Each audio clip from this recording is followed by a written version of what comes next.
and so many of you joining from Ghana and here in the UK. And I think that is a testament to your commitment that, you know, you do take the running of your organization seriously, and you do take good governance seriously. Just, you know, Shirley has given us a very good introduction here of myself and what I do. I want to thank Shirley for giving me this platform to speak to you about governance today. The last time I spoke to a group this size was probably, I think it was at Buckingham Palace when I addressed over 40 chief executives and chairman of the Prince of Wales's charities, group of charities. And I remember sitting next to the chief executive of National Grid, and he said, oh, Yvonne, that's a really tough crowd. And I said to him, you know, they're here because they've taken the time out of running their big companies, their FTSE 100 companies and FTSE 250 companies, and decided to come and acquire more knowledge, as you are all doing today. Now, before we start the workshop, I'd like to run through a few housekeeping points before we commence. Just so you're aware, we are recording this webinar, so please do give your consent by typing into the chat that you're happy for this webinar to be recorded.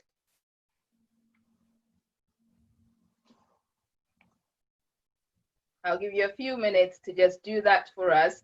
Being the governance person that I am, I need to make sure I do things, you know, I seek your consent in this way.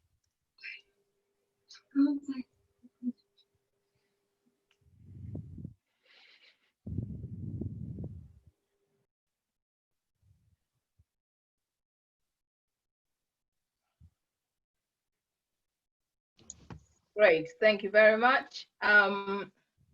So a bit more about, you know, just to tell you a bit more about Heartfelt Philanthropy Network as a not-for-profit company registered here in the UK. I set it up along with my co-director, Lana Jones-Sandy, who is on the webinar today. And what we basically do is we promote a culture of philanthropy in diaspora communities here in the UK. We do this by working with organizations like NCVO-GHANA and other funders in the UK. We also focus on capacity building for companies, NGOs, and charities, and that's why we're here today to, you know, deliver this seminar on good governance. And we also provide bespoke philanthropy services, which includes managing charitable funds, mentoring, giving advice on how to register and set up companies here in the UK. We look at impact reporting, reviewing funding proposals, brand management, and managing reputational risk.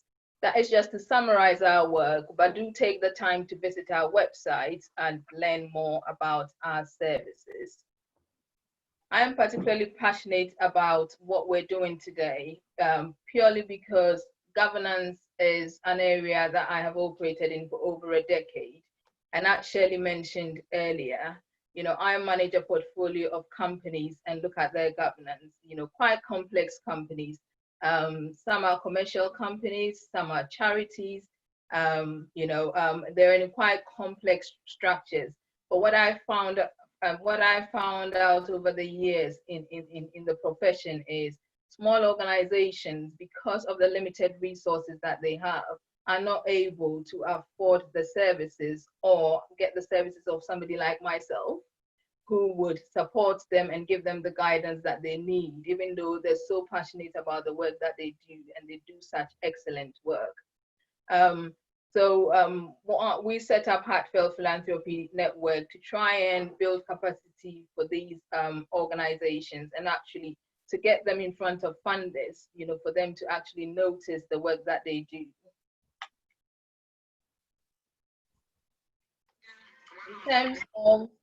In terms of the companies that are currently in our network, or that I either support or give advice to, they include the Prince of Wales's Charitable Fund, the Prince's Countryside Fund, Duchy Originals Limited, Countryside Fund Trading Limited, AG Carrick Limited, Highgrove Enterprises, and a few that I hope have registered to join the seminar, and I hope they're on now.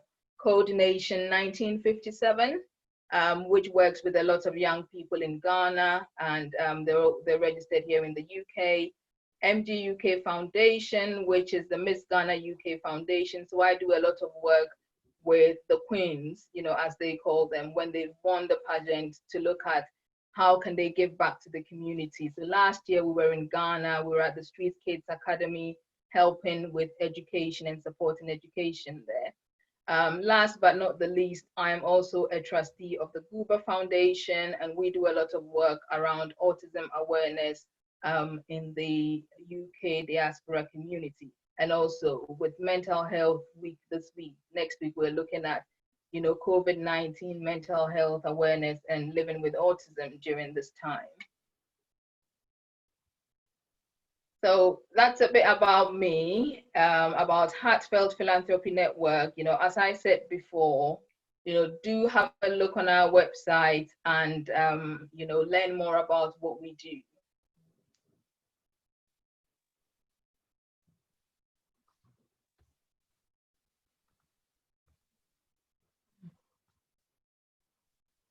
So in terms of the program for today, I want to first of all look at, give an overview on governance, you know, not-for-profit governance in Ghana, in the United Kingdom.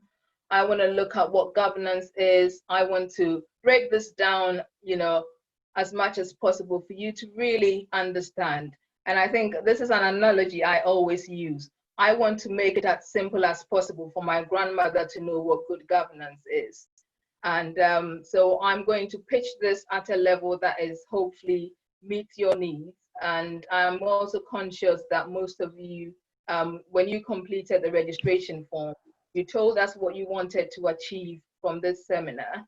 You know, some of you told us that you wanted to acquire knowledge, you wanted to improve governance in your organizations, you wanted to see what you're doing right or what you're not doing right. So hopefully at the end of this seminar, you should, you know, you should walk away with, you know, enough more knowledge than you came on the seminar with. We're also going to look at what does good governance look like. We'll probably spend about 15 minutes on that and look at what good governance look like.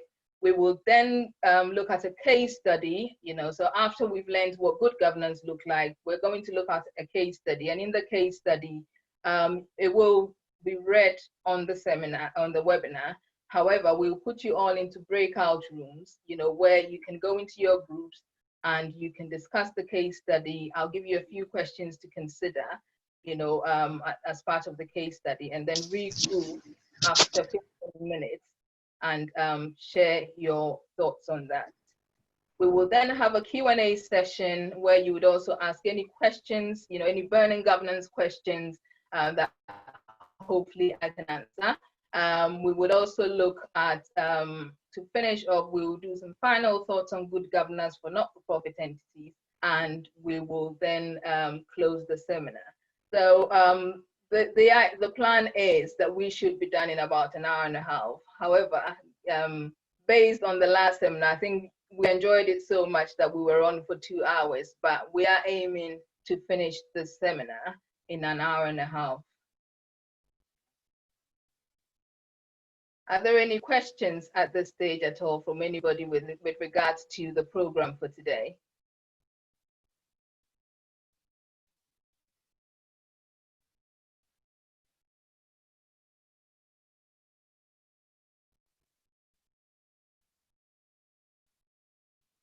Okay, I can see in the comments, no questions. Can you all hear me quite clearly? Was there anything that you'd want me to cover before we delve into the webinar?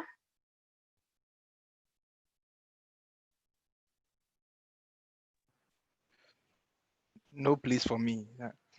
Okay, thank you, Stephen. Now I know I've got 35 on the platform. Okay, excellent.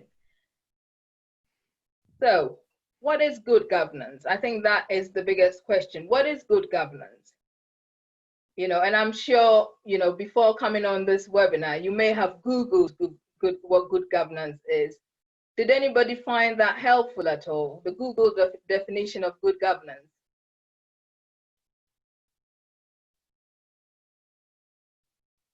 So I think I can try. Was it helpful at all, what you found in the, like, you know, the Google definition of good governance? Okay. I would define it in a political perspective. But did you understand what it means at all, based from what, you know, based on? Yeah, from what I understood in relation to good governance, it really means that, simply put, it's like a group of people, what do we call, governing in the interest, or running an organization or an institution in the interest of the people. That is what I actually understood it. Okay, that's very helpful. That's very, very helpful. Now, as I said before, I'm going to make this as simple as possible. So if you think about governance, think about governance as in your governing, your ruling. You know, what kind of structures do you need to put in place to make sure that you rule effectively? I remember when I was doing my MSc in governance, this was how we saw governance. Governance it's a social science. It looks at the relationship between an entity and its stakeholders. So if you look at your NGO as an entity, what is your relationship with your stakeholders? Then you start breaking it down, looking at who are your stakeholders? What is the nature of your accountability to your stakeholders? So how accountable are you to your funders? How accountable are you to your regulators? How accountable are you to your direct beneficiaries? What systems and, you know, procedures do you have in place to make sure that that accountability is effective as possible?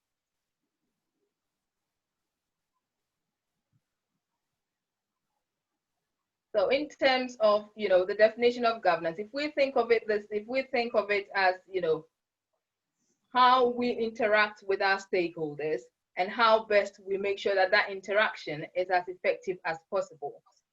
The development of governance in the not-for-profit sector has really developed a lot in the UK. Here in the UK, we've seen some really major governance failures, which has meant that we've had to look at our governance structures and make sure that organizations are being run effectively. And what I would like us to look like, now that we understand, you know, we have the simplest, hopefully the simplest form of what governance means, I want us to look at what are the appropriate structures that we need in place to ensure that we deliver good governance in our organization. And I use the term appropriate structures because your structure, the structure that, for example, charity A will have to put in place might not be the same as the structures that charity B will put in place because of the complexity of the organization. So you could have a charity where you have a parent company, which is a charity, and you have a subsidiary, which is a commercial entity, which reports into the charity. In that case, it is a bit complex. So the governance structure will be slightly complex. However, in general, you would need to have a board of directors or trustees who are properly appointed with relevant skills to support the company and to help the company to deliver its mission as it's set out in its constitution or the governing document. You know, in some cases, you would have subcommittees, depending again on the complexity of the organization. And if the organization is not that complex, there are certain subcommittees that you would have in place to ensure that, you know, the decision making and accountability is as best as possible. So for example, you could have a general purpose committee.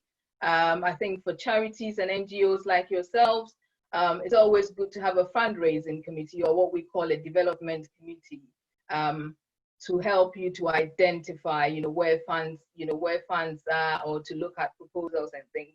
And also, I appreciate that some of the charities represented on this webinar this evening are quite small and might not have the luxury of, you know, having individuals sit on those committees. However, what you could create is you could have a go-to person, somebody who understands fundraising, who is certified by the fundraising regulator for those of you in the UK, or somebody in Ghana who is good at writing proposals or knowing where funders are putting their money, so to speak, to look at your proposals and to give you ideas on how you can fundraise. And obviously, one of the other structures that you can put in place, is having an executive team who would look at key areas of the business and advise on that.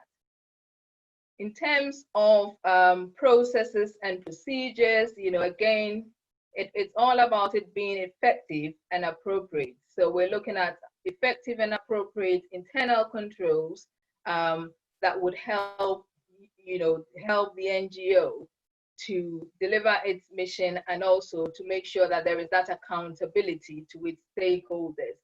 So as a basic requirement, and in most of your articles or your governing documents, and I believe with Ghana's new company law, which was passed in 2019, each NGO in Ghana has to have an AGM, which is an annual general meeting, 18 months after it was registered. So you need to have evidence that you've had that, and you've had that annual general meeting, and the evidence is the minutes that you'd have in place. These are quite useful because some funders, when they want to fund organization, might even want to see those minutes. And then also beneficiaries here in the UK, beneficiaries and members of the public have the right to ask for the minutes of a charity, to review how decisions were taken. Other things, other internal control processes that you can put in place will be around how you monitor the company's or the charity's financial performance, how you monitor and mitigate risk. So you'd want to have a risk register in place. You'd want to have, somebody with the expertise. If you're not large enough to have employees and you're using volunteers, you must have somebody, a mentor, somebody that you speak to that can look at your risk register. So you are very much aware of the risks, to your organization, both the internal and external risk. Key thing to have in place as well as part of your internal controls and your processes is to have your policies and procedures in place. For those of you that work with children and vulnerable people like the elderly, in the UK, it's mandatory that you should have a safeguarding policy because of all those high-profile safeguarding issues that have happened in the sector. For those of you that work a lot with volunteers, it's always useful to have a volunteers policy. The big one for me, and I think here in the UK, is also around data protection, that you have a policy around that there are no breaches, because there is a fine for a breach in data protection, and it applies to not-for-profit entities as well. Again, it depends on how complex the organization is or the NGO is. The policies, there could be an array of policies. Some of the companies that I work with have things like a modern-day slavery policy, remuneration policy, recruitment policy, and various things. It's down to the complexity of the organization and the structure of the organization. Are there any questions at all at this point before we carry on? Okay. Hi, I have a question quickly, sorry. Can you hear me? Yes, I can hear you, Sarah. Yeah, I just had a question about, you could answer this at the end too, about when you're talking about the board of directors or trustees, just to know, where do you usually find that? Yeah. That's a very good question. So with board of directors or trustees, here in the UK, there are, a trustee or a director of a company has to be a fit and proper person. So basically, it doesn't have to be somebody who's gone bankrupt. When the charities that I work with, when I advise them and they'd come up with, somebody might decide, oh, they want their husband to be a trustee or, or a friend that they know to be a trustee, I ask key questions. I say, that's great. Is there anything in, in the past that would come up if I run a quick check on them? So trustees can be anybody who is above the age of 18 and is a fit and proper person. So it could be a family member, but they need to be a fit and proper person. UK charity law, or the regulator, really frowns on having, for example, a husband and wife as trustees of a charity, because then, you do question, the accountability and whether there will be any checks and balances in place around questioning, how the finances are used, whether the organization is delivering its charitable purpose. So it's always best to choose, to approach individuals that will be seen as one fit and proper person above the age of 18 and can show some level of independence in the decision making. Oh, that's amazing. Thank you so much. Okay, great. I've got a question here. How important is an NGO's constitution? Should it evolve as the NGO grows? Thank you, Angela, for that question. I think an NGO's constitution is very important. When I was looking at the Ghana Company Law 2019, there is now a requirement, and and for those of you who are not aware, Ghana Company Law was updated last year after over 50 years.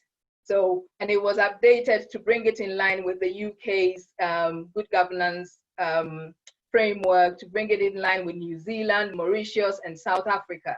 And in the new Ghana Company Law, which applies to all NGOs, because as you know, in Ghana, you have to register as a company limited by guarantee before you become an NGO, before you then register with the Ministry of Social Welfare, to become an NGO. In the UK as well, the process is very similar. You can either register as a company first and then register as a charity, or just register as a charity or register as a CIO. In all the process of registering, a constitution is important because the constitution is the blueprint which sets out what you're going to achieve as an NGO or as a company. So if you don't have a constitution, a tailor-made constitution in Ghana under the new company law, there is a standard constitution that automatically your organization is run according to that constitution, the standard constitution.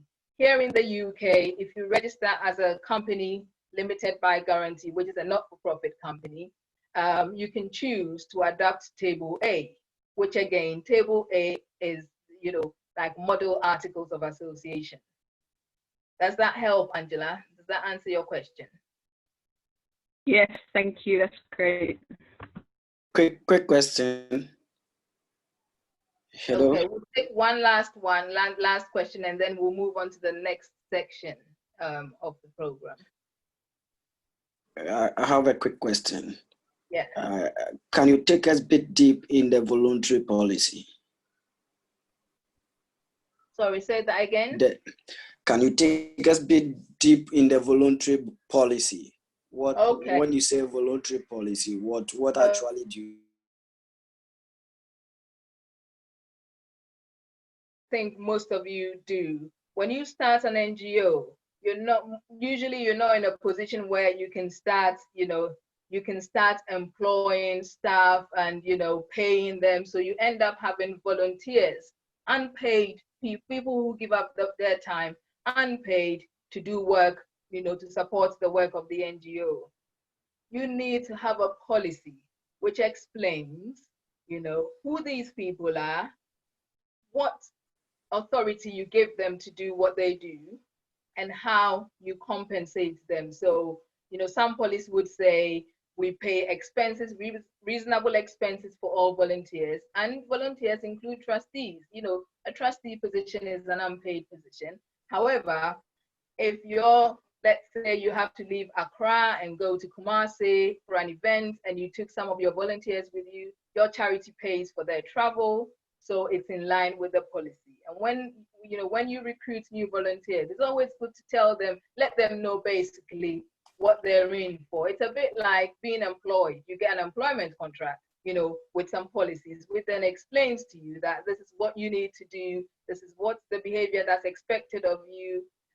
You being a volunteer, you're now associated with this brand of this charity. This is the behaviors that is expected, and in return, this is how as an organization we would support you.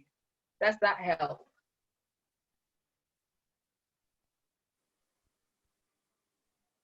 Yes, I understand. Okay, that's great. I'm okay. Yeah. So with all the knowledge that we've acquired around, around what good governance is, I want us to look at a case study. But before we go into this case study, I'm going to just walk you through some, how good governance has developed over the years. So if we look back, let's say 30 years ago, there were quite a few governance failures, and which personally, that really made me think about getting into this profession. So here in the UK, there was a company called Polypec International. Those of you that live here will probably know. Asil Nadi, it was a textile company. The owner of the company really massaged the figures, make the company look good. It was overvalued, than its own, the value of the company. It attracted a lot of investors who then bought shares into the company. The company was listed on the stock exchange.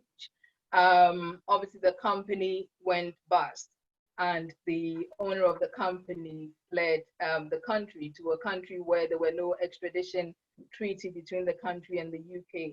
That was one good one that happened in the 80s or 90s. Another one which brought another corporate governance failure, which really brought the issue of good governance to the forefront, is the Mirror Group, with Maxwell's empire going into crumble, and the embezzlement of pension funds worth over £300 million. So a bit about, UK washing our dirty linen in public.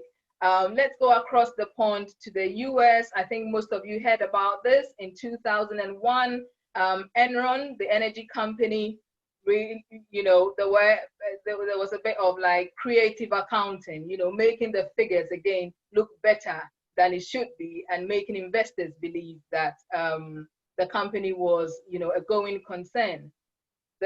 The governance failure at Enron saw the closure of Arthur Andersen, which is an audit firm, because basically they didn't do their work properly to actually highlight the fact that the business wasn't a going concern, but they kept signing off the account.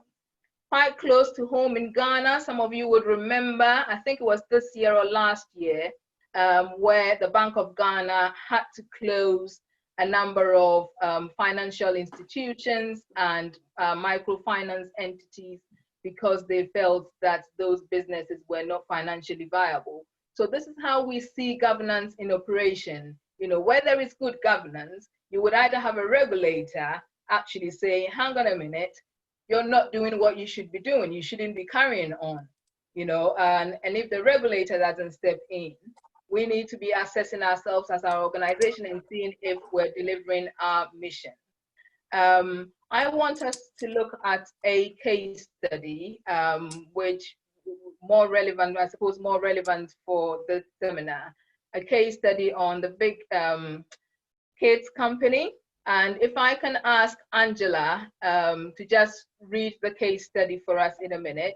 And then after Angela has read the case study, we're going to allocate you into a breakout room. The case study will also be posted in the comments. So you go into the breakout room, and then I'd want you to just look at the case study again with all the knowledge that you've acquired so far. Think about the key stakeholders of this entity, which had these governance failures in 2015. Think about the key stakeholders, the children they were supporting, the employees who worked for them, the volunteers, the funders who put millions of pounds into this NGO, and the regulators. Think about what this governance failure, how that impacted on those stakeholders, and then we will read through after. Angela, if you can read that case study for the group, please. Okay, sure. Founded in 1996 in South London, Kids Company provided practical, emotional, and educational support to up to 36,000 deprived and vulnerable inner city children and young people. The charity employed more than 600 people and had high-profile supporters, including former UK Prime Minister David Cameron. At the helm of the charity was the founder and CEO, Camilla Batmangeli. She was born into a wealthy family in Iran. She arrived in England aged 12, speaking little English, and went on to gain a first-class degree from Warwick University. After training as a psychotherapist, she founded Kids Company in 1996 and was its chief executive for 19 years. The charity CEO was appointed CBE, that is Commander of the British Empire, and listed among the UK's most powerful women by BBC Radio 4's Woman Hour in 2013. When the charity closed, it said 11 centres in London and Bristol and an outreach project in Liverpool had shut their doors, and its work with more than 40 schools had ended. The day after its closure, the government held talks to draw up emergency plans to support children affected. What happened to Kids Company? When Kids Company closed in August 2015, the charity said its finances had become stretched because of the number of children pouring through its doors for help, but donors had been gradually withdrawing support as they were alarmed by stories of alleged mismanagement. Earlier that summer, the charity had said it wanted to restructure and had sought new funds from the government and donors. But it closed, with ministers saying they wanted to recover a £3 million grant they had given to the charity a week before. The charity CEO said a private donor who had pledged to match the government grants pulled out after hearing the Metropolitan Police were investigating abuse claims at the charity. A police investigation ended after no evidence of criminality was found. However, later that year, in 2015, the House of Commons Public Administration and Constitutional Affairs Committee launched an inquiry into the collapse of Kids Company. The committee then published a report on lessons for charity trustees, professional firms, the Charity Commission, the NGO regulator in the UK, and Whitehall, UK Government Department. Okay, so let us look at the Kids Company closure timeline. In June 2015, local authorities in London are warned the charity is having difficulties. On the 29th of June, government ministers approve a £3 million government grant despite concerns being raised. 2nd of July, it emerged that the charity has been told it will not get more public funding unless its CEO is replaced. 3rd of July, the CEO announced her resignation. She is to step down, but refuted allegations that the charity has been mismanaged. 31st July, the BBC learns an investigation into allegations involving Kids Company has been launched by the Metropolitan Police. 4th of August, the media reported that the charity is to close and the government, a funder of the charity, is to try to reclaim the £3 million. 5th of August, the charity confirms it has closed. 6th of August, former staff alleged the charity failed in its handling of allegations of serious incidents, including sexual assaults. Towards the end of 2015, the House of Commons Public Administration and Constitutional Affairs Committee launched an inquiry into the collapse of Kids Company. That's the end. Thank you very much, Angela. You will have an opportunity to look at this case study again in your breakout rooms. But, you know, just to say that it is a very sad story to some degree, because the founder and CEO of the charity really wanted to give these disadvantaged young people, 36,000 plus disadvantaged young people, an opportunity. You know, she was an immigrant herself, moved to the UK, did very well, and she wanted to give people a chance.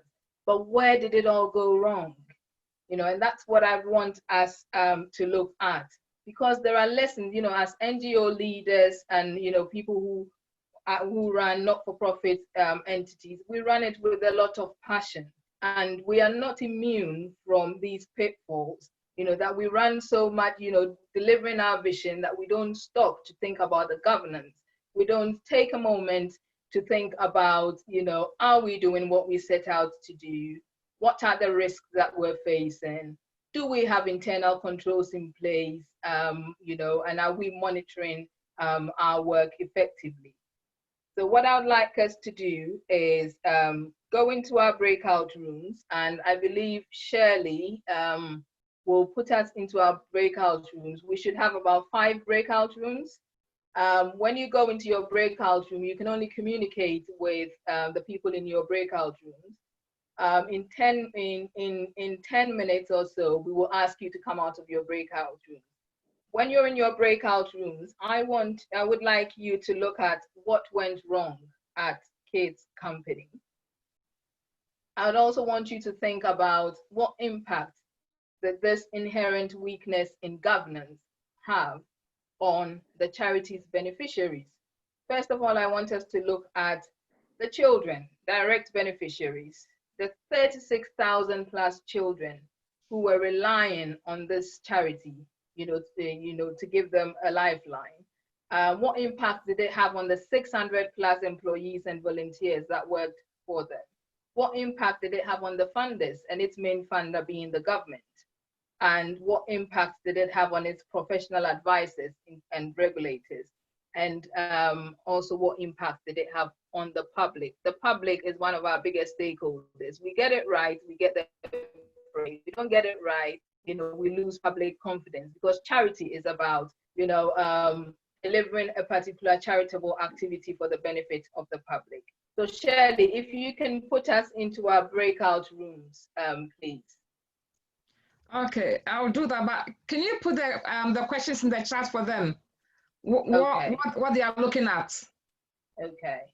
Yeah, so that I don't think they'll remember, but the case is already in the chat. So if you can put the questions in the chat as well, then I'll break them out. Okay. Yeah, thank you. Welcome, Denta. Nice having you tonight.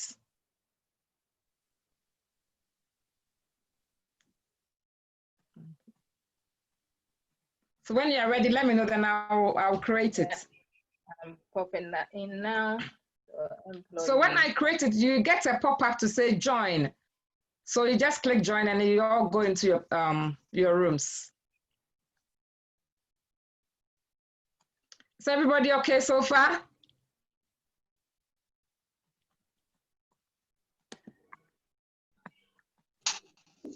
Yes. Good. Yeah, okay. Good.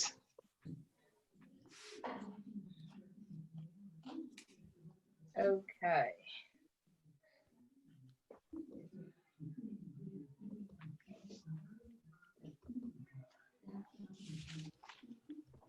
So should I go on? Give me a second. Okay. Okay, so I put it all in as one question. So all the 5 stakeholders are included on there. Okay. Okay. All right. So I'll just do that straight away. I'll do the breakout rooms. And if you can click join for us and join into your rooms. Okay. Open rooms. Okay, I'm joining room 4.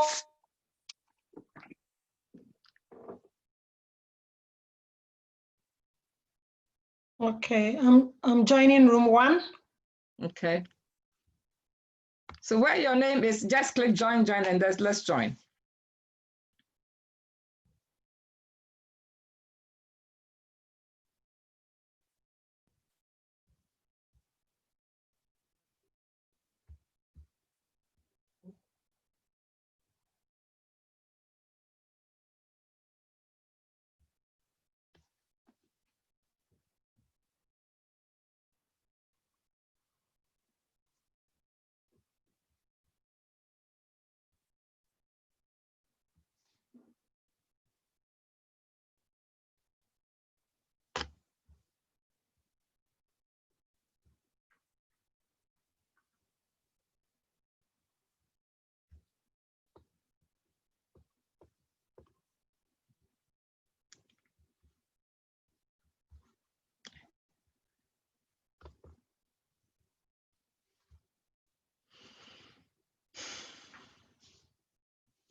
Charles, did you just join in?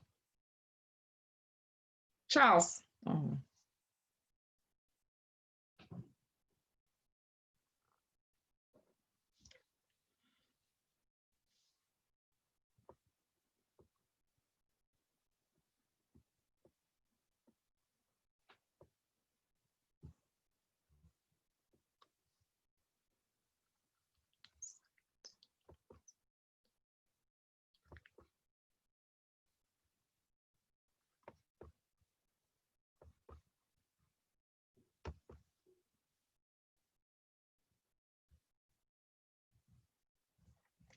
Charles.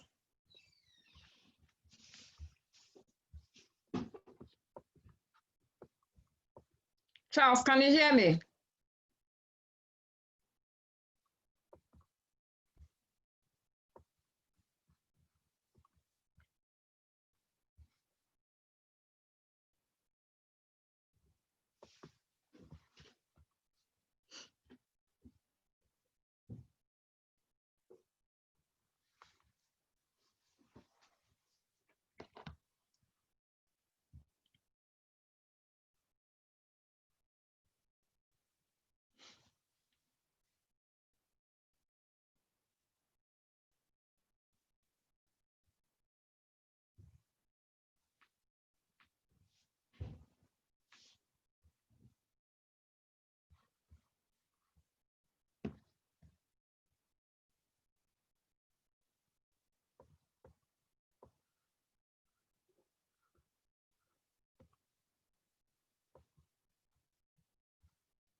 Nat, can you hear me?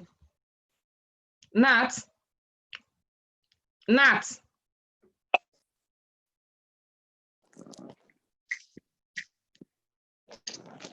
Elena, Elena, out of the room. I don't know what happened. Please take me back to my place. Okay, I'll take you back. I'll take you back, don't worry. Room 6. Yeah.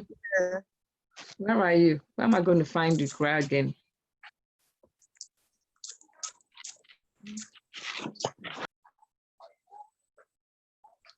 You're in group 1.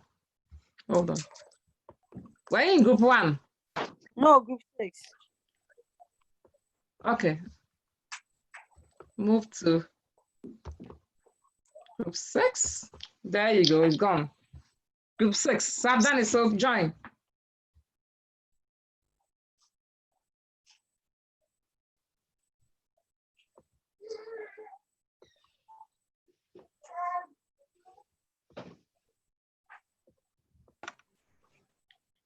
Oh, you're back. We went show. We said it's 10 minutes. Okay, let me close it then. Okay.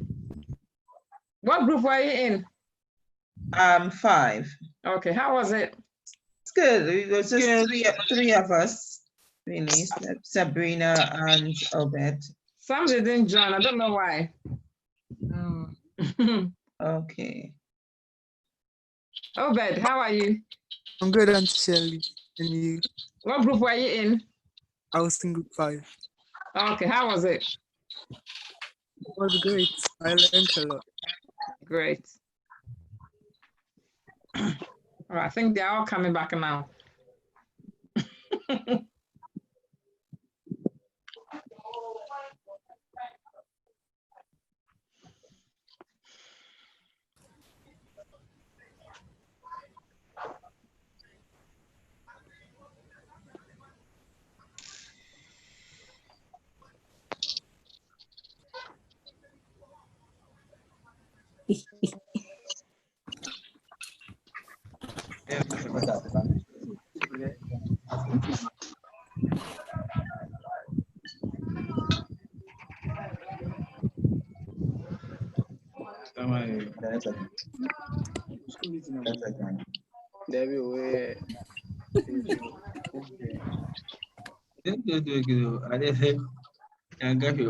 Question was it?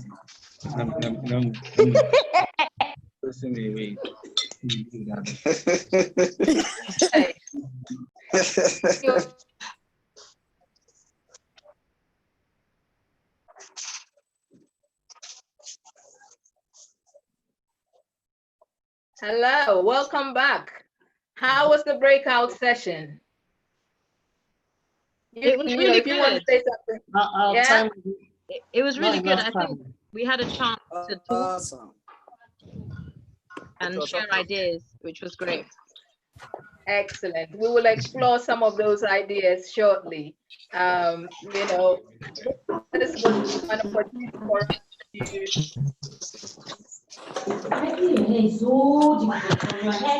Oh dear. Right, can we have all the audio muted, please? Thank you.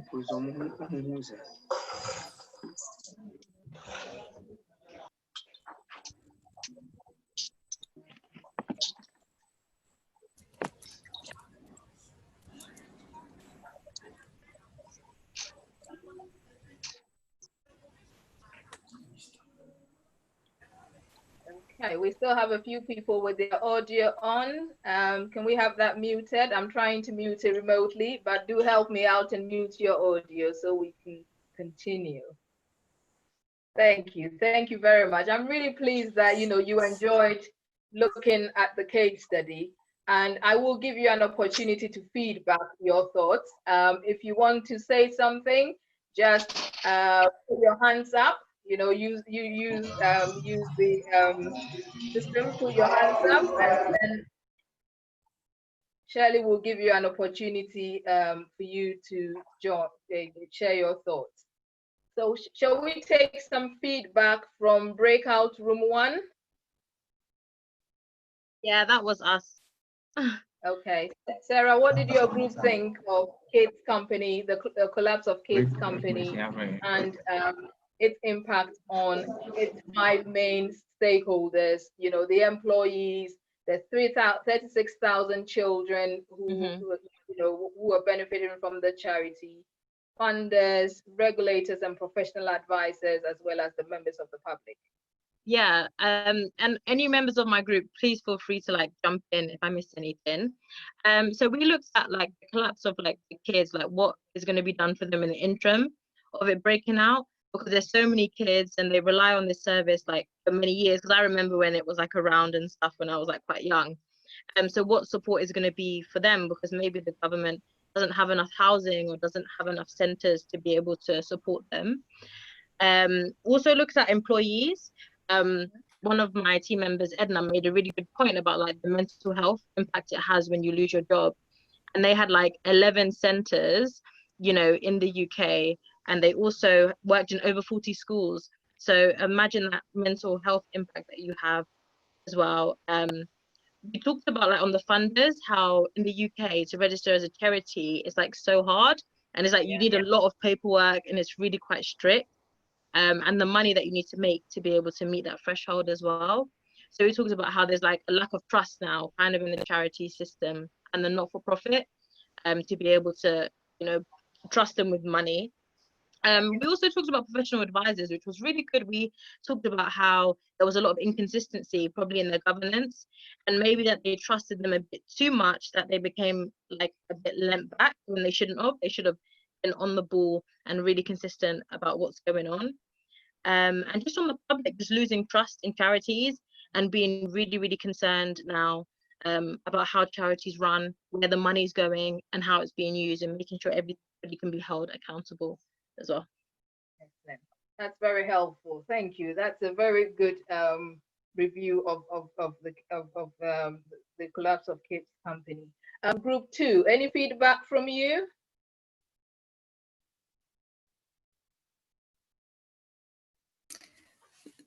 So I was in. Thank God we've got somebody from group 2. Angela. I don't know if any of my colleagues want to jump in, but no, we spent most of the time really looking at what was going wrong, and I think Sarah's covered most of them. But we felt that, given that the CEO had been in position for a long time, regardless of the kind of person she is, it gives a long time. It gives a lot of opportunity for certain, practices to creep in, to set in, mismanagement, incompetencies. Whereas perhaps if you refresh your leadership every so often, that may minimize the eventuality that something like that, would happen or things go amiss. And yeah, we had a conversation about needing to put in place structures. So when like leadership steps away, the organization can still keep going, helping to build, that a next responsible, if you like, leadership going forward. Yeah. And just in terms of, perhaps not being so open in terms of the allegations that came out about the children. Obviously, we didn't know anything about safeguarding policies there or things like that, but it looks like more could have been done there. We couldn't see much into that, so that probably didn't help them very much as to how that was dealt with. That's very, very helpful. Thank you, Angela. Just to add to that, that's a very good point around, refreshing the leadership and having a succession plan in place. What I always say is, when these governance failures come to light, we as leaders who run not-for-profit organizations need to really think that we're not immune from this, because it's very easy to get into that space where you're just going and you're thinking you are the CEO founder and you are the one that needs to be in charge all the time. This case is quite close because a funder who was looking to fund this organization had their advisor ask my view on this charity before it went, before it all became public. And my view was that if you throw money at this, you can't cover the black hole. There is no way that, we want to help the children, but there is no way that any amount of money that goes into this entity would make it financially viable. So there is no point putting money into it. And I personally met the founder of the charity. Our group actually mentioned about the leader of the charity, very flamboyant, very colorful. Those who have, know the founder of the charity, very lovable. You are drawn by what they're trying to do. But funders would always lift the lid off and look at how good the governance is. So that's a very good feedback from Group 2. Anybody from Group 3 to share their thoughts, please? What group was I? Group 4. Oh, okay. Anyone from Group 3? I think I was on Group 3. So we talked mostly about the beneficiaries, the volunteers, and the employees. So to do with the public, we talked about the fact that, like as was mentioned before, the public is one of our biggest stakeholders, and if they lose trust in what we do, no matter what has been done before, it kind of is kind of erased with any kind of failure. So we have to make sure that what we're doing is pretty much on point. And then we talked about the employees, and another person mentioned the fact that the loss of job, again, with the mental health, it can be detrimental. And with nothing to kind of turn back to, it might be very, very difficult for a lot of the employees, and years built on working on whatever that vision was, it might be hard for them to kind of adjust and come to terms with it. And then the volunteers, people talked about channeling resources for someone to volunteer and bring in their efforts. They might feel like it was like wasted time, a wasted opportunity. And yeah, so that's pretty much what we kind of talked about. Okay. Thank you very much, Rhoda. And you make a very good point there about, loss of public trust. But we're there, as not-for-profit companies or NGOs, we're there to serve the public. Here in the UK, if you want to set up a not-for-profit entity, you need to demonstrate how the activity is for the benefit of the public. And I'm sure with the development of the NGO sector in Ghana and, in the Netherlands and in Canada, the framework is very similar around, how do you achieve or how do you deliver that public interest in the way you deliver the vision for your NGO. So that's a very good point. Thank you, Rhoda. Now, Mr. Mayal, you can have the floor and speak for Group 4. Okay. I think ours was basically seemingly one-sided. That is, everyone seemed to blame the financial advisors because they have a duty of care to the organization to make sure that they perform according to the norms or the rules of whatever remit they are in. But I think most of the team believe that they let themselves down.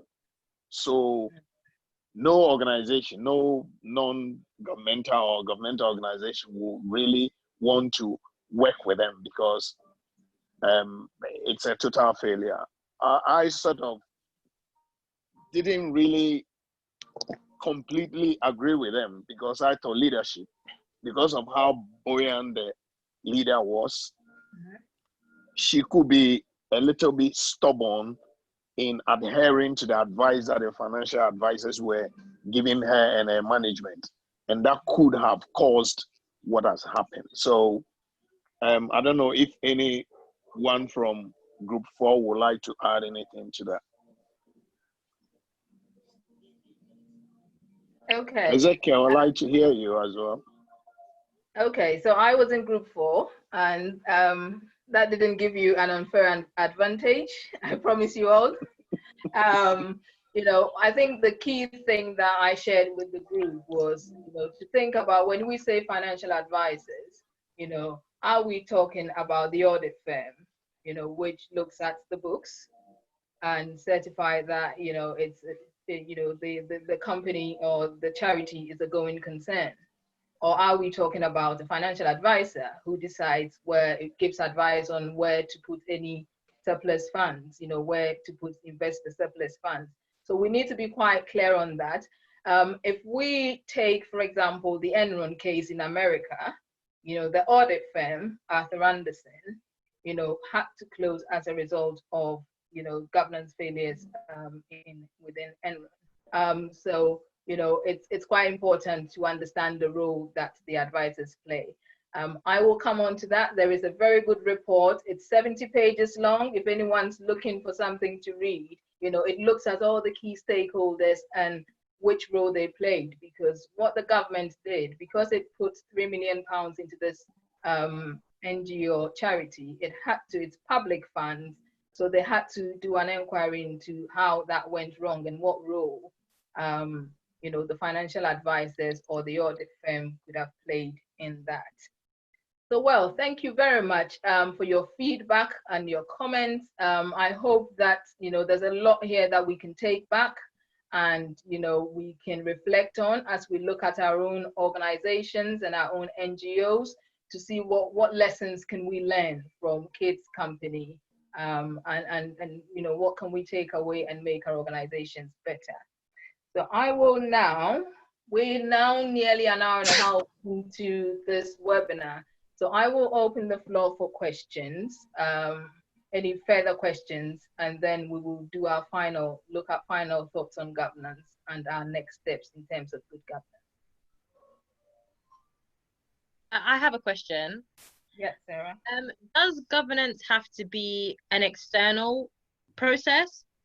Like, do I have to have people that are external that have to look at your governance, or it can just be like you personally as the founder looking at it as well? The answer to the question is, it doesn't have to be an external process if you feel, as a founder, that you have the right skills to do an independent assessment of the governance of, your entity. Best practice is, you get somebody with a fresh pair of eyes who is deemed independent to look at the governance of your entity and give you advice on areas where governance can be improved or enhanced, and also to tell you about what you're doing right. I think it helps to have somebody external looking at the overall governance of the organization. However, there are governance structures that you can put in place, without having somebody to come in and say you need to do X, Y, and Z. For example, you should have one AGM. If you have 2 trustees or 3 trustees, once a year, have a meeting, look at the key decisions. Most of the organizations that I support, their main AGMs would usually take place in March, or March, either March, depending on their financial year, or in June, where they actually look at the strategy for the next financial year. What are the objectives? What are they looking to achieve? And then, that plan is set out, and then they review that, in 12 months' time. Okay, that's great. Thank you so much. Yeah. Any further questions?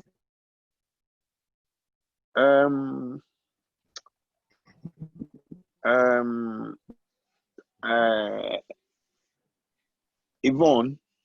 Yeah. Can we actually blame the financial advisors for the downfall of this amazing charity? Well, the House of Commons Public Administration Committee did a full review inquiry into the collapse of the charity.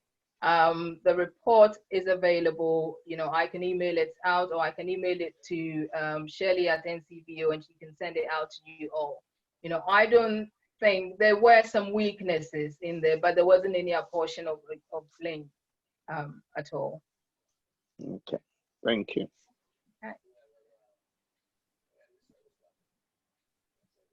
Any further questions from the group, from anybody else? Yeah. I have a question. Yeah, Stephen. Yeah, please. Hello. Looking at contemporary Ghana. Yeah.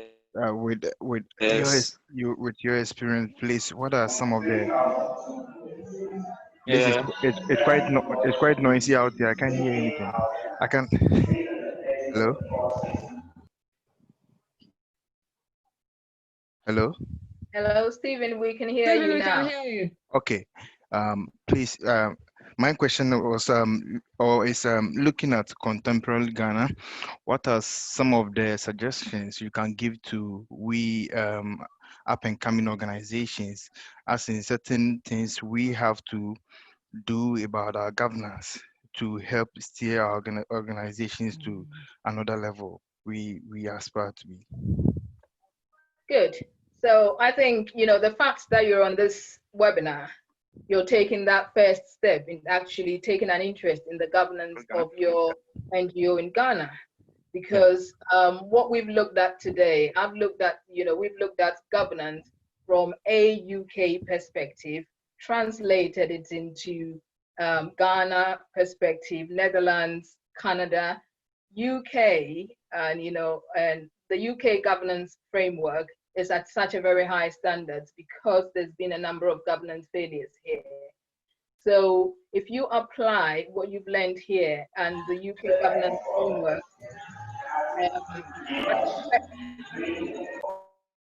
as a benchmark for your organization, you will be operating. I can assure you that your organization will be operating at a much higher standard. And by the time that, for example, the NGO sector in Ghana, they put in place things like, oh, you need to have a safeguarding policy in place.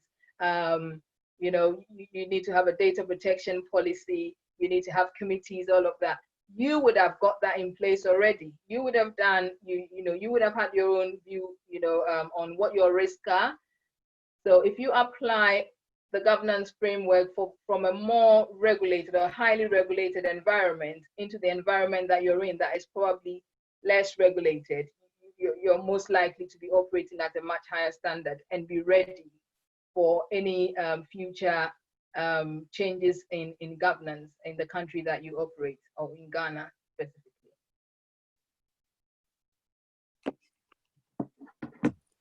Thank you. Hi, I have a question. Hi. Yeah. Can you hear me? Yeah, we can hear you. Hi. My question is, you talked about the policies that should be in place for like organizations. And I wanted to ask, so surely those can be supplemented with training. This is like mostly talking about volunteers and those that are actually members of the team, the organization. So for organizations that probably can't afford not top quality, but those trainings, what do you think is the next best thing to be able to like equip like the team and the volunteers about these policies?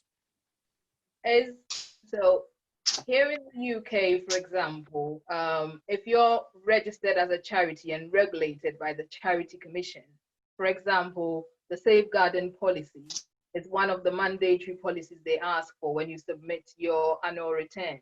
10 months or so after your year end. So if you're registered as a charity and regulated by Charity Commission, you need that. If you're registered as a not-for-profit company, there isn't a requirement, but it's good practice for you to try and have that policy in place. So, if you attend, for example, a networking event, or as you're on this event now, if there's anybody on this event that has a safeguarding policy, for example, or a volunteering policy, they could share that with you. You can then have an idea of how to draft your own policy, and then get a professional to look at it, really to proofread it. So because then half of the work is already done, and that professional will just be making sure that the policy that you've got is fit for purpose. The other reason why it's quite useful for you to have these policies, even if there is no requirement for you to have it in place by your regulator, is when funders, some funders ask for it. Funders would ask for it. So, you need to have those policies in place. Okay, thank you.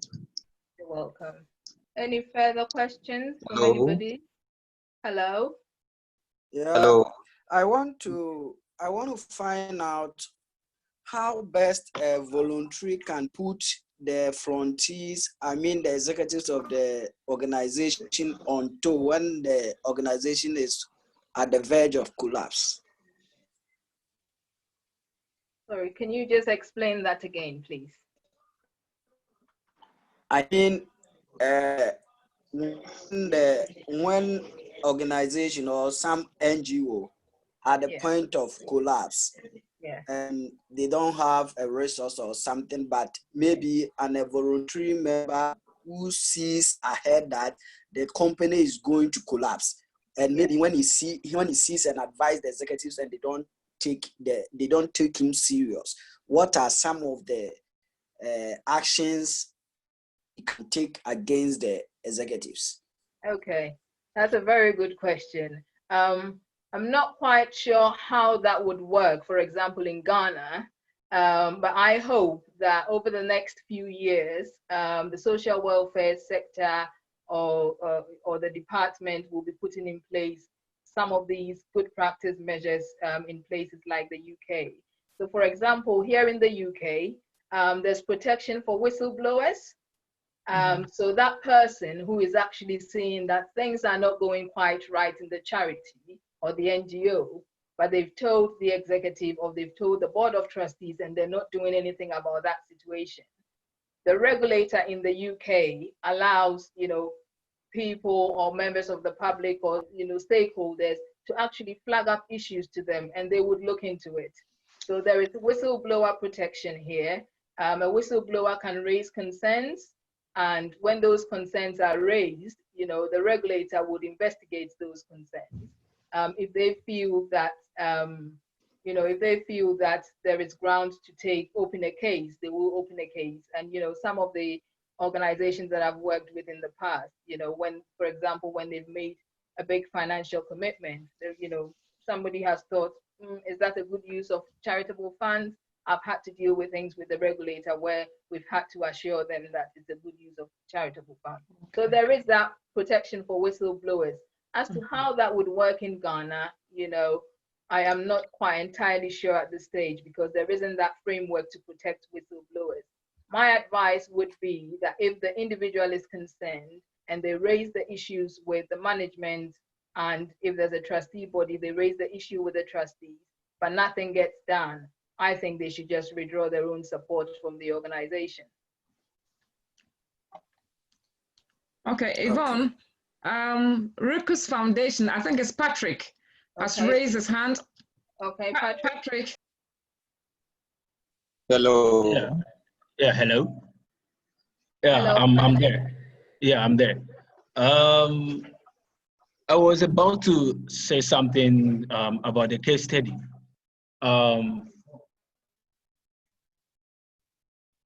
And people are raising concern about the financial advisors not advising the CEO well, but I was taking from this angle that maybe the CEO might be full of self-gain instead of the interest of the people that he has to or she has to serve.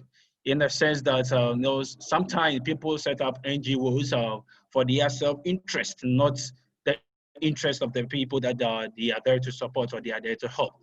So when the fund was given to her to administer or to use the fund to help the people, I think she also decided, okay, I've been waiting for this fund for my own self or for my own business or something that I want to use the fund for. So therefore she has to push the fund to that end, and that makes her to misuse the fund and lead to the collapse of the organization or the company.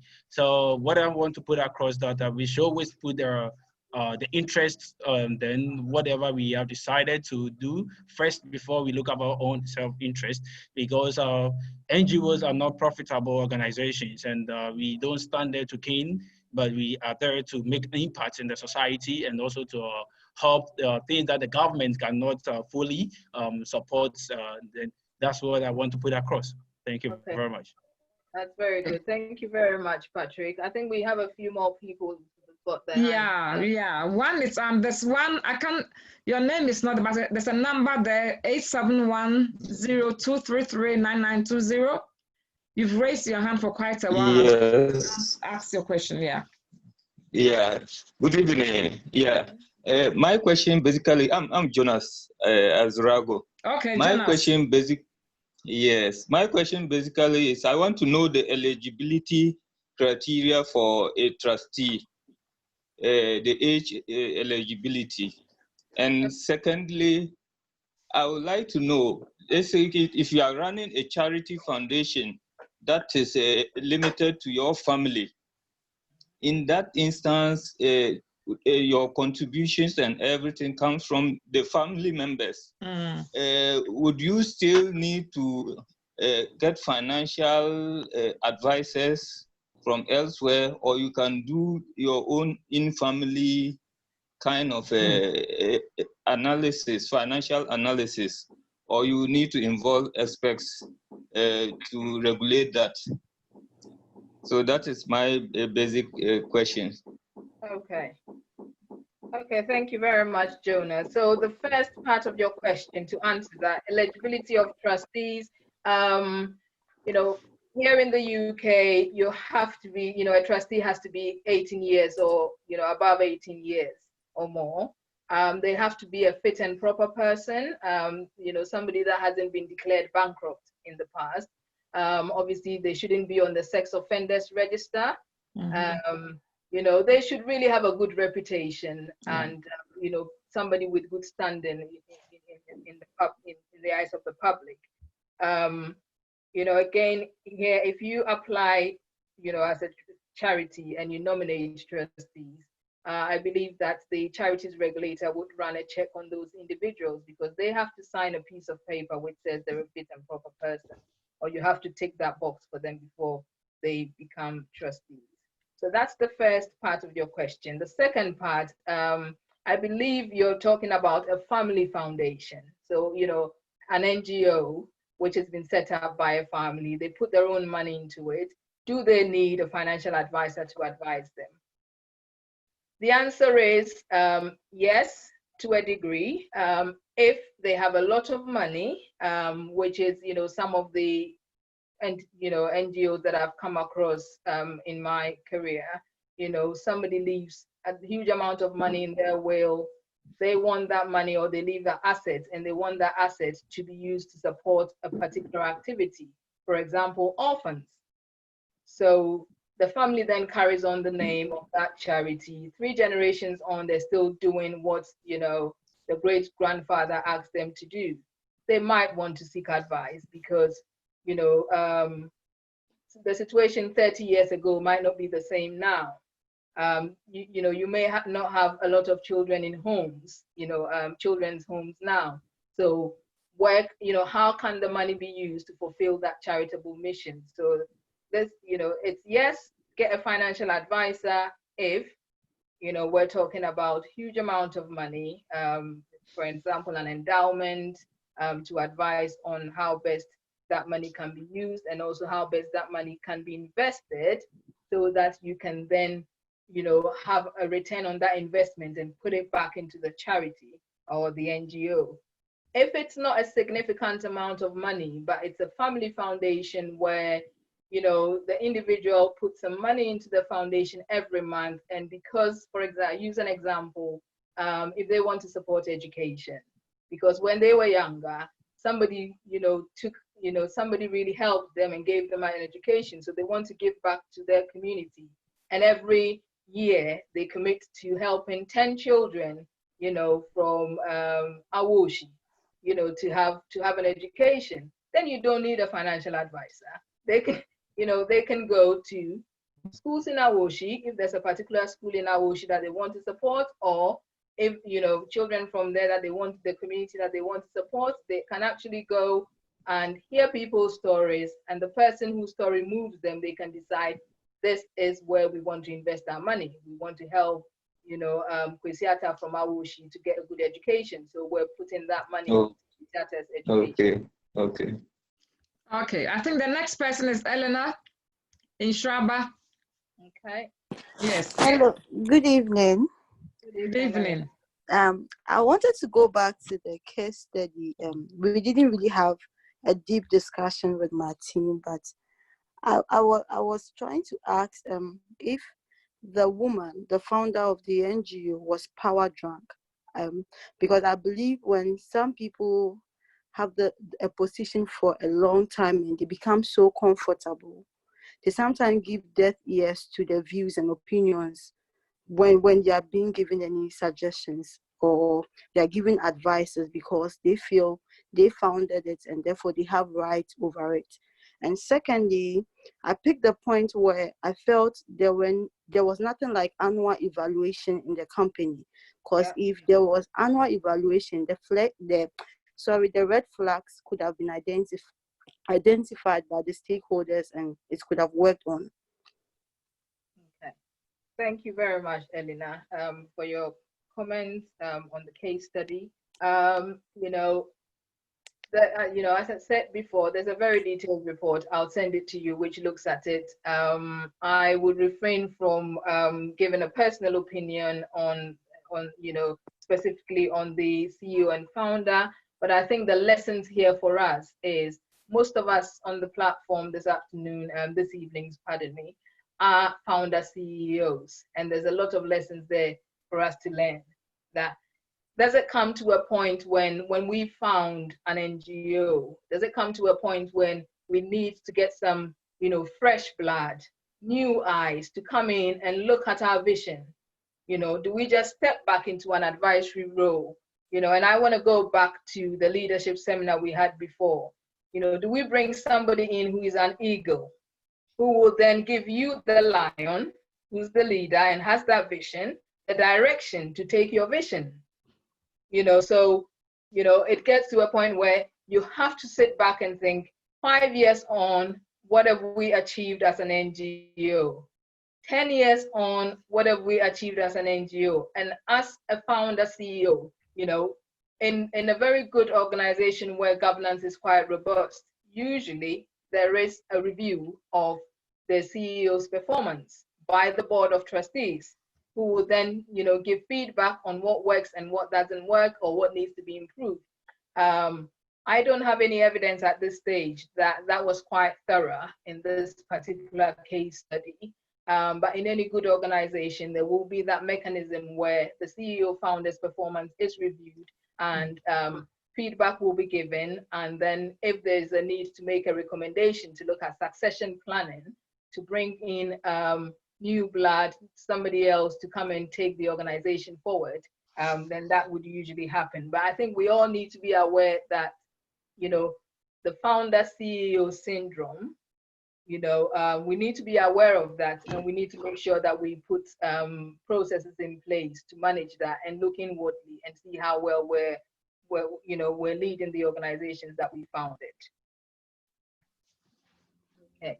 So we'll take, I'm quite conscious that of time, so we will take two more questions. Two more, yeah. And then we will do some final thoughts. Okay, I think the next person is Ghana Initiative. Okay. Yeah, my name is Bernardine from Ghana Initiative. Mine is a contribution, not a question. Okay. To what dear sister said. I've been in the NGO front since 2001. I used to join an NGO called GOFA, and it was a family one. Like what my brother was asking, as to whether they are accountable and then they have to find other people to do a comprehensive analysis about the work people do using their own pocket money. The GOFA I'm talking about started in 2000 with one person. The founder was my uncle, and then he started with growing trees around. And then later on, it came to light that he has to help the vulnerable in the society. So he was using his own salary. But it got to a certain point of time that he realized that he was the only one doing it, and the funds were not coming from anywhere. So then the wife joined, and then he brought me on board to become his project coordinator. Then it came to a time I told him, for him to move forward, then he has to form a board, a local board that will foresee things. Then he will withdraw and see the the pros and cons of how the NGO was going, whether it was coming down, was it losing public trust and the staff. So all these things came into light, and then he brought other people on board. And lo and behold, it became one of the biggest NGOs.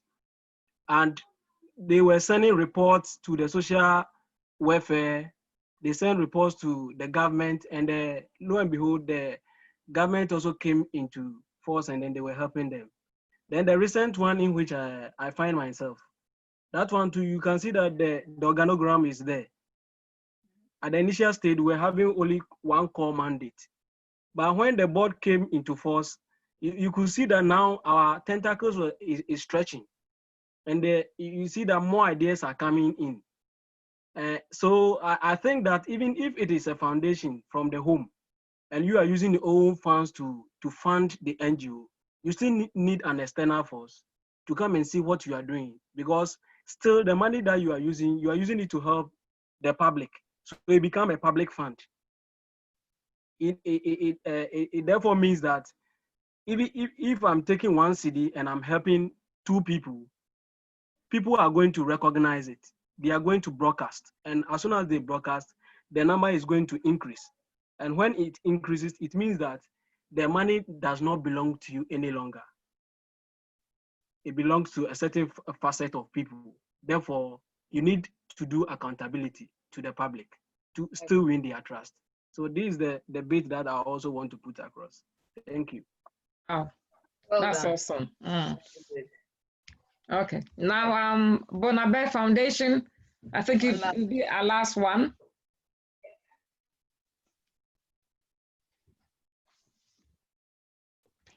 Unmute. Oh. Unmute yourself. Okay. Yeah, go on. So good evening to everyone. Good evening. Sorry I joined a bit late because of work, but I've just tried to catch up with whatever is being discussed from the various colleagues here.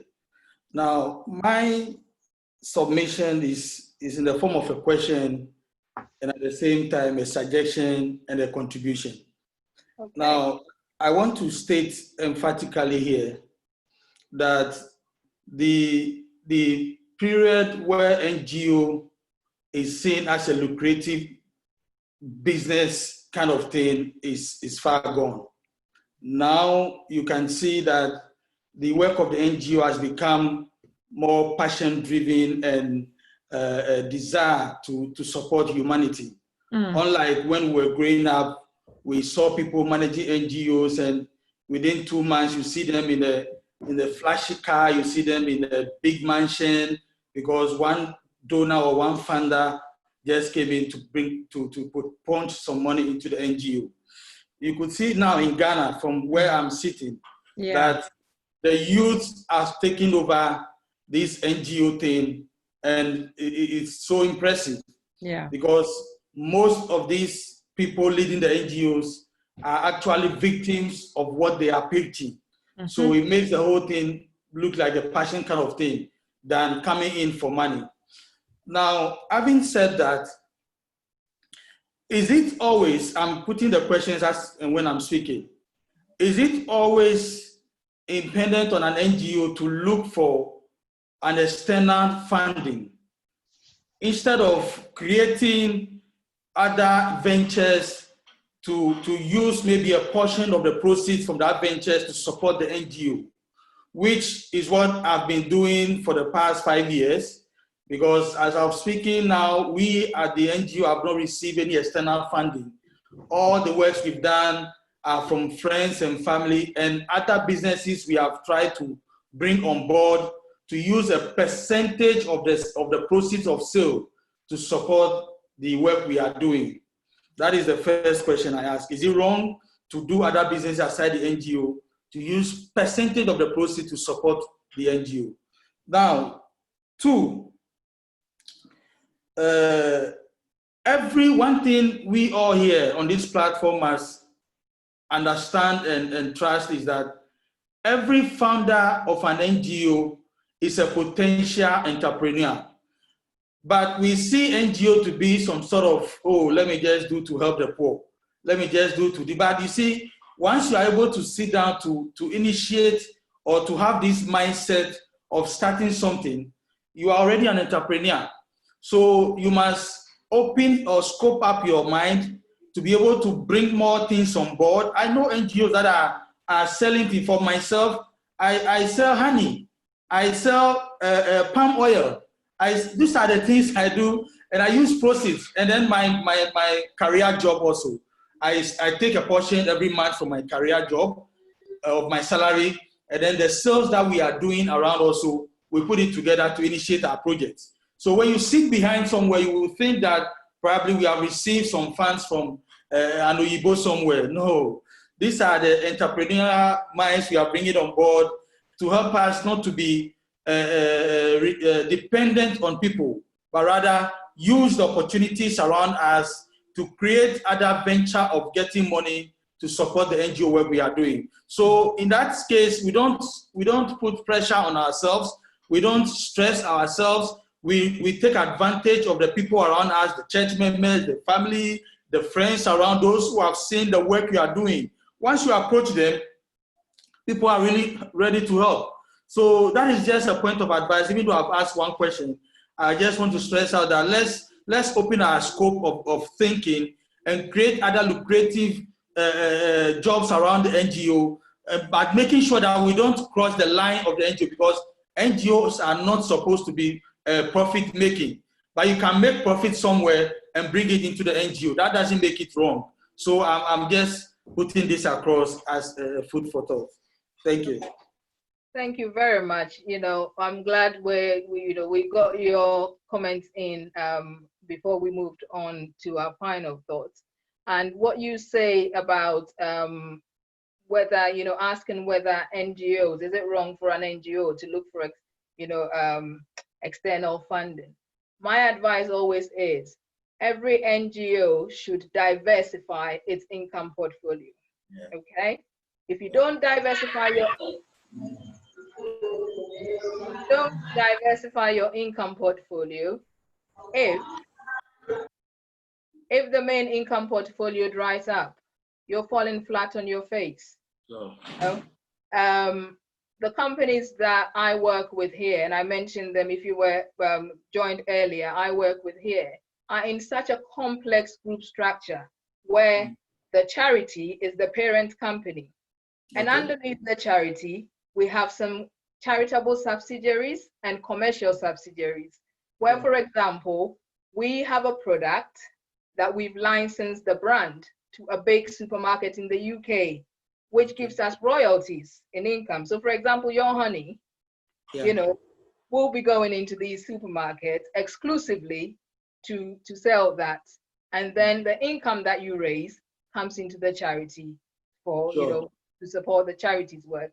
So my advice always is diversify your income portfolio. If there's an opportunity, and if your governing articles or your constitution allows for you to trade, trade and put the income back into the charity, because it's not for profit. And you need to be able to show, and you need to speak to an advisor to see how, if your articles your constitution doesn't allow you to trade, to see whether it would make sense to set up a commercial company and have a structure where you've got the parent company being the charity, the commercial company being a subsidiary. The income that comes to the commercial company is then donated, or as we say here, gift aided into the into the charity. And not just commercial activities. You can apply for public funds if that's available. Diversify. Trust and foundation funding, commercial income, donors, the public. I love working with charities that are being run like businesses, because the days of running a charity, or we're just a charity or an NGO, are over. Yeah. NGO leaders need to have the same mentality as the person who is running Vodafone. Yeah. Because you are being measured with the same yardstick. There isn't a set of governance rules that pertains just to NGOs and, one that is just for, commercial entities. The foundations of governance are the same. And as the more complex the organization becomes, the more complex the structure becomes, the more complex the governance becomes, the more complex the internal controls becomes, the more complex the structures become. So I encourage all NGO leaders to think like entrepreneurs, think creatively, diversify your income stream, and that would help you survive during COVID-19. When it comes to your second comment, again, I agree with you. I would encourage everybody on the platform to think as entrepreneurs, because the fact that you're seeing a need in your community and you've gone and thought, oh, this thing really keeps me awake at night, I want to set up an NGO. That means you are a problem solver. You are an entrepreneur and you're coming in to solve that problem. So, think as an entrepreneur, think about where you can make a difference, where you can make an impact. And the key thing, document your impact. I think, Denta and her team on here will probably be saying, there she goes again. Because I spent time with them last year, Buba Foundation. I'm like, you've been operating for 10 years. I've seen all your Instagram posts. Put it in a document. Show the world what you're doing. Show the world how you're making a difference. And then when you go for a funding application, or you meet a donor, it's there. You put it in front of them. They can't deny it. You might be small as an NGO, but you're making an impact. So I call these small NGOs my pocket rockets, because they're small, but when they fire up, they're making more impact than the stronger brands that are out there that have strong brands and strong personalities behind them. So doors open very easily for them. So we're going to look at our final thoughts. Final thoughts from me. We need to put, and Patrick mentioned this earlier, put the interest of the NGO first. Make sure that you are delivering public benefit in what you do. Governance in the not-for-profit sector is not an option. It's a necessity. Good governance is a necessity. If your governance not good, you haven't got the right structures, appropriate and effective structures in place, it's going to limit your ability to take your organization to the next level. So it's not an option, it's a necessity. From this webinar, if you haven't done this already, go and do a self-assessment or governance audit of your organization based on some of the information that you've had today, some of the knowledge that you've gleaned today, some of the discussions that we've had today. An audit, a self-assessment audit on the governance of your organization. Talk it through with a governance professional, or talk it through with NCVO. Those of you who are members of NCVO, talk it through with NCVO-GHANA and see how, what can be improved where the governance of your organization is concerned. Those of you that are based in the UK, I'm based here. I do mentor and speak to a lot of charities and individuals here. I think apart from the Goober Foundation, where I'm a trustee, I think David from Code Nation 1957 is on the webinar. David, are you there? Yeah, I'm here, Shirley. I'm here. Oh, okay. Yeah, Yvonne. Yeah, Yvonne, okay. I'm here as well. Okay, so I've worked with David and Code Nation 1957 even before we even chose the name. It's things like— That's correct, yeah. It's things like even looking at the name and the perception and all of that. So if you're not part of a network, you're not part of an umbrella body, and you're in Ghana, please speak to NCVO-GHANA and see how they can help you. If you're in the UK, I'm happy to speak to you. My details are on my website on Heartfelt Philanthropy Network. Do get in touch with us and let us know how we can help you. Connect with us on social media. Follow us on Instagram at NCVO-GHANA or at Yvonne Abba Opoku. Those are the final thoughts from me. Thank you very much for joining. The fact that you've made this decision means you care about the governance of your organization. And I wish you all the best as you improve good governance in your organization. Wow. Thank you so much. Amazing. Thank you so much. Amazing. Thank you all, guys.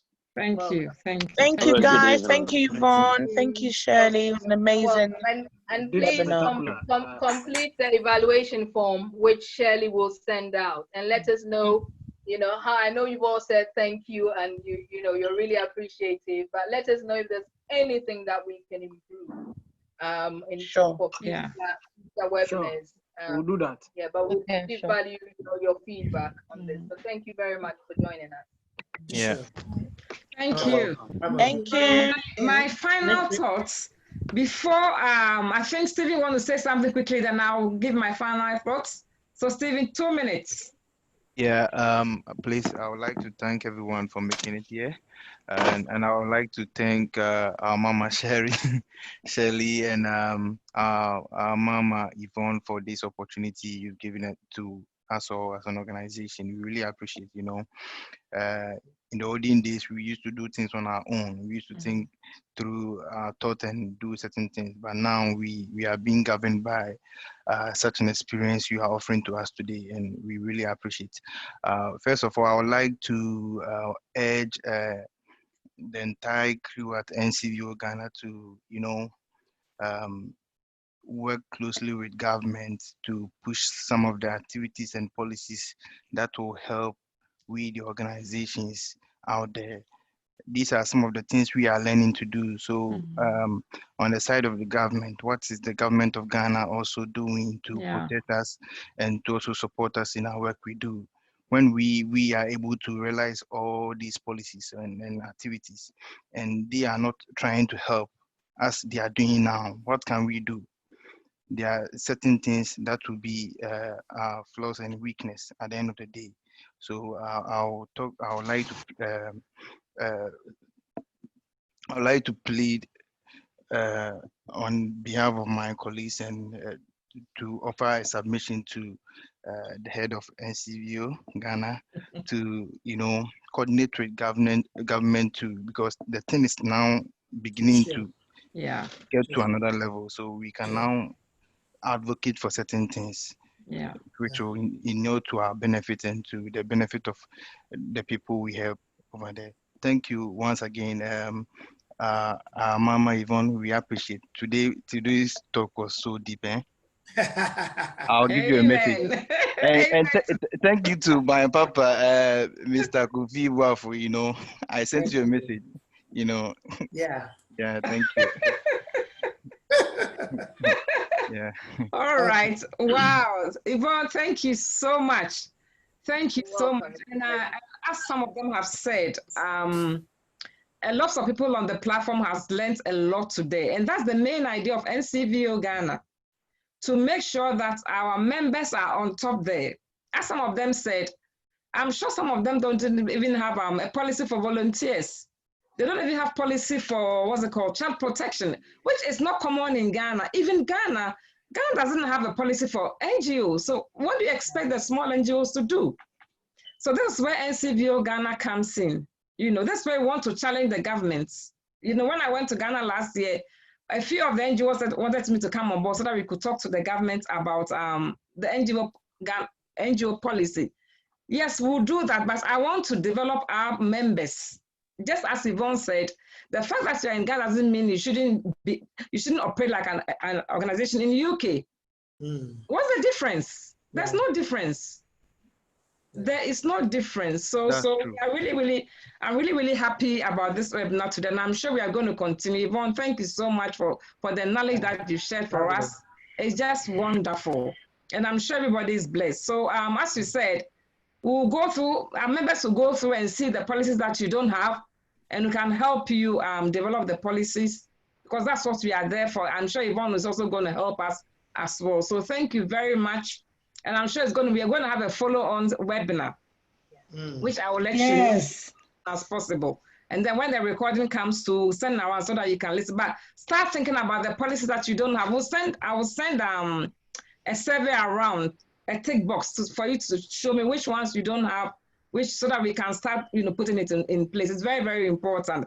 That is why we organize this training today, for you to know the importance of, having a very good governance regarding organization. So Yvonne, thank you so, so much. Yeah. Thank you so, so much. And I also want to thank my husband also, Reverend Kofi Buafu is always, helping us, helping us, so thank you so much. That's all. You. And I thank you, everybody. Thank you so much. Thank you very much. Have a good evening, everyone. Thanks. Good evening. Thank you. Bye. Well done, Right. Yvonne. Thank you very much. Very informative and insightful. Bye. Thank you. Salute to you, Yvonne. Well done. Well done. And everybody else on the platform. Very soon, we have to come back again. Follow on the webinar. Okay. Thank you. Mom, goodbye. Goodbye, Osikeni. Osikeni is my volunteer. Goodbye.